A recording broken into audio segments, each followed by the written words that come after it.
A jedna od vodećih kompanija iz oblasti informaciono-komunikacionih tehnologija, Telegrup, juče je u Banja Luci organizovala druženje s medijima jer ih smatraju i svojim partnerima.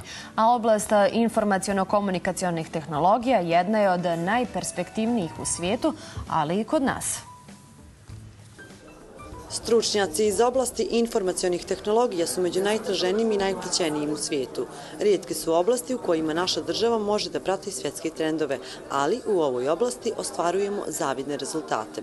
Iz Telegrupa svim mladim, naročito maturantima, poručuju da razmisle o IT sektoru, jer je to siguran posao u budućnosti. Da sa ovih naših prostora krajnje ozbiljno razmišljaju o informacionim tehnologijama, o softverskom inženjeringu, jer to je nešto što naši mladi ljudi mogu da rade sa ovih prostora, a da rade u cijelom svijetu, a da ostanu da žive na ovim našim prostorima. Kompanija Telegrup osnovana je prije 23 godine, zapošljava više od 200 stručnjaka. Orijentisana ka poslovnim korisnicima, kompanija nudi širok spektar profesionalnih servisa.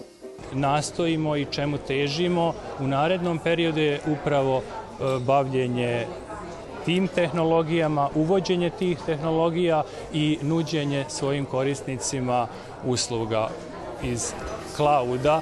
Možda je sad trenutno ta riječ rijeđe se može čuti i sresti, ali će sve više biti u stvarnosti prisutna, jer to je nešto što će omogućavati korisnicima da nemaju svoju infrastrukturu, da nemaju svoje servere, da nemaju svoje storage, računare, da prostim jezikom kažem, nego samo da imaju radne stanice kojima će pristupati i svoje podatke kompletne čuvati negdje na nekom mjestu.